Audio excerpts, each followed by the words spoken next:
কবিরাজিদের চিকিৎসায় কখন রোগীরা ভালো হন? এই যে হোমিওপ্যাথি এবং কবিরাজ ইনারদের চিকিৎসায় যখন আপনারা ভালো থাকেন, তখন আপনাদের আস্থা এবং এটা আরো বেশি হয়ে যায়। তাতে খরচ কম হয়, আপনার এলাকার কাছে হচ্ছে।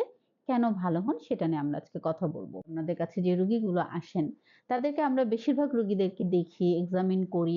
করার পর কিছু টেস্ট দিই এবং রিপোর্টে যখন কোনো কিছু থাকে না, তখন অ্যাকচুয়ালি আমরা তাদেরকে বুঝিয়ে বলি, ছোটখাটো কিছু ওষুধ দিলে তারা ভালো থাকে এবং কিছু রোগী থাকেন খারাপ। এখন আমরা কিন্তু আপামর সব রোগী যারা আসেন, সব রোগীর অপারেশন লাগে না, সব রোগীর অপারেশন করিও না, অপারেশনের পরামর্শও দিই না। আবার সব রোগীকেই ওষুধ দিয়ে কিন্তু ভালো হয়ে যাবে এই আশ্বাসও দিই না। তাহলে আমাদের রোগীগুলোর ভাগ থাকে।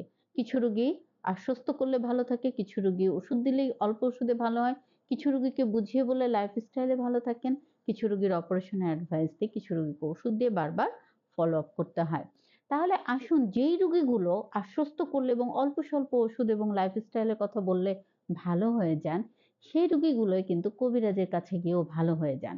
কিন্তু যেই রোগীগুলো ক্যান্সারের মতন রোগ নিয়ে দীর্ঘদিন থাকার পরে খারাপ হয়ে যাচ্ছেন, এই যে মানে বিশেষ করে এই কবিরাজের কাছে যখন যাচ্ছেন, যারা ক্যান্সারের আক্রান্ত, যাদের ব্রেস্টে কোনো বড় সমস্যা, কবিরাজ এগুলো যেহেতু শর্ট আউট করতে পারে না, সবাইকেই একইভাবে চিকিৎসা দেন, সেহেতু এই রোগীগুলো ক্যান্সারগুলো বড় হয় এবং ছড়িয়ে যায় এবং লেট করে আমাদের কাছে প্রেজেন্ট করে।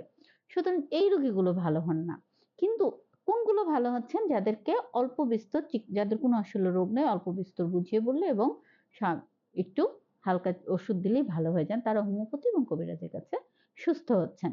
তাই আপনারা যারা মনে করছেন যে হ্যাঁ, ওই অমুক কবিরাজ ভালো, অমুক খারাপ, অবশ্যই আপনি অল্পতে ওদের কাছে ভালো হচ্ছেন যাদের কোনো রোগ নেই। কিন্তু যাদের রোগ আছে তারা কিন্তু ভয়াবহ বিপর্যয়ে পড়ছেন। অতএব সেটা কিন্তু আপনার কবিরাজও জানে না কার রোগ আছে আর কার নেই।